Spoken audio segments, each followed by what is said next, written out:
Looks like at this rate, I should have 100,000 subscribers when I'm probably 100.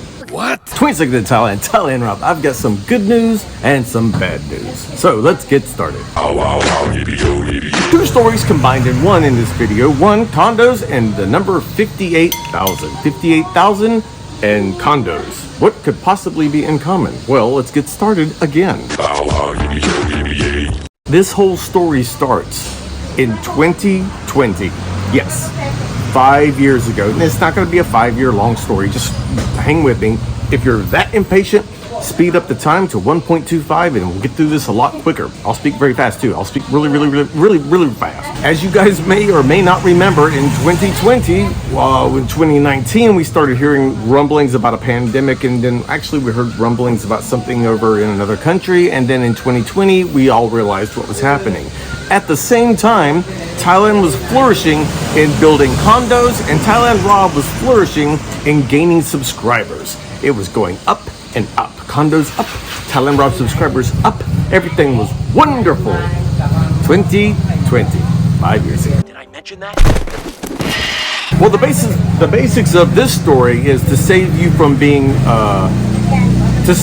having problems when you buy a condo in Thailand. So the good news and the bad news on the condo is you can buy a condo in Thailand. Yes, you can. The bad news is you could also have a big problem buying a condo in Thailand. Bad news about 58,000, you could lose $58,000 maybe. In 2020, and the reason I bring this up, condos were being built everywhere in Thailand. And one of the propositions that these companies would do was get you to pre-invest or invest in building the condo before it was actually built, which means you would put a down payment and they would guarantee, I'm not even going to look at the camera when I said it, they would guarantee that you would have a spot in this condo, and you would also get interest back on the down payment that you gave while they were building it. However, who would have thunk in 2020 what was going to get ready to happen for the next 3 or 4 years, and these companies would go under with your money. Yes. Rob, is there a chance I could get my money back? There's a chance. Rob, do I have to hire a lawyer? More than one. I will tell you something that I don't say very much in my videos is sometimes the first lawyer that you get isn't the best one, and that's anywhere in the world. Just gonna say it in general, okay? Quickly in this video, I recommend if you want to buy a condo, buy one that's already built. I personally do not think it's a good idea to put money in something in Thailand condo-wise that has not broken ground. And I've seen many structures go abandoned, and I've heard many horror stories about how long it takes the court systems to try to get any of your investments back in condos. So I don't want you to do that. There's a second side of this. If you buy a condo here in Thailand, if you're buying it from another foreign person, a foreigner that lives over here, or if you're buying it, you best have a lawyer to look over, or 2 lawyers to look over the documents to make sure you understand what you're getting, because you may not know how many underlying charges might be there. There might be what we would consider association dues. You might have that. You might have a lease rent, which could be up to 30 years. And if you're buying it from someone and their lease is going off in the next couple of years, well, you're going to be make sure you hire a lawyer over here when you're signing documents, and don't, for Pete's sake, don't give your money to anyone over here without it being documented by an attorney, either as a down payment on a future condo, which I've totally told you I don't recommend, or if you're buying it from someone that you think your buddy at the bar for years and years, and then all of a sudden they say, oh, we're going to move and you can take our place if you want to. Just give us $58,000 and we'll hold it for you, and then you can loan out the rest or whatever you want to do. And then they skip off with your money.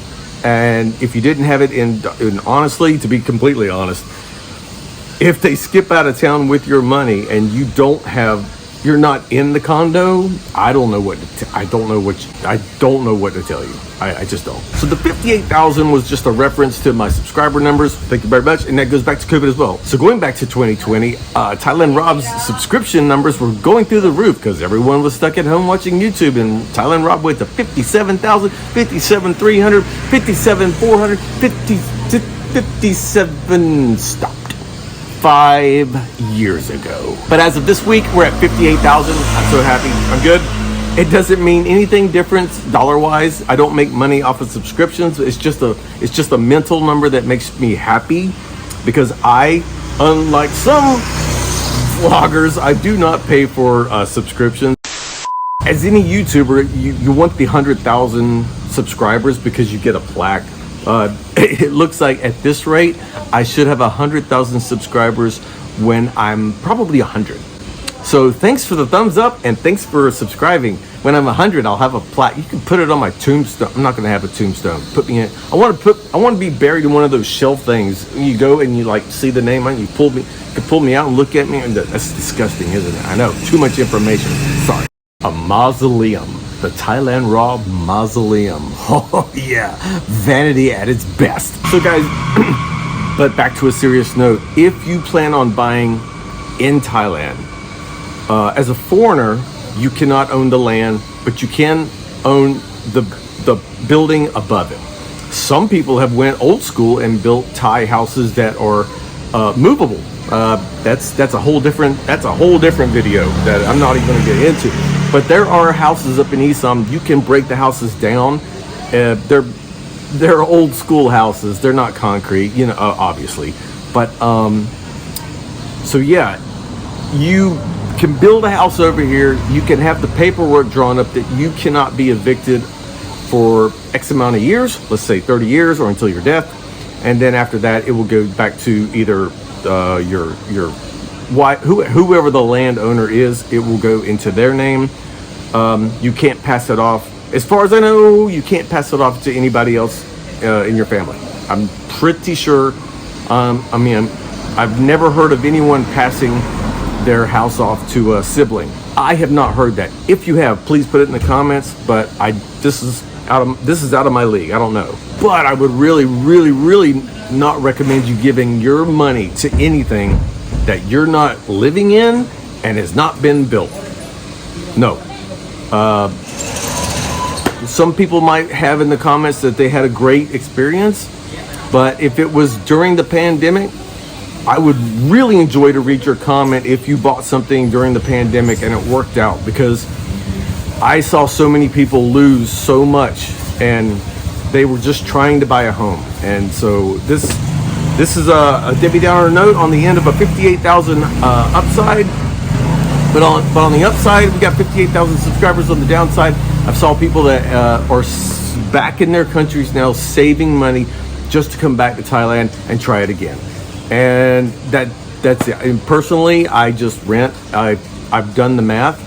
If I live to be 100 and I get my 100,000 subscribers, it would still be cheaper for me to rent than it would be for me to buy a condo and pay all the association dues and all the paperwork that I can't even pronounce. And I'll see you guys later. Take care and bye. I'm back. Don't get ripped off. Bye.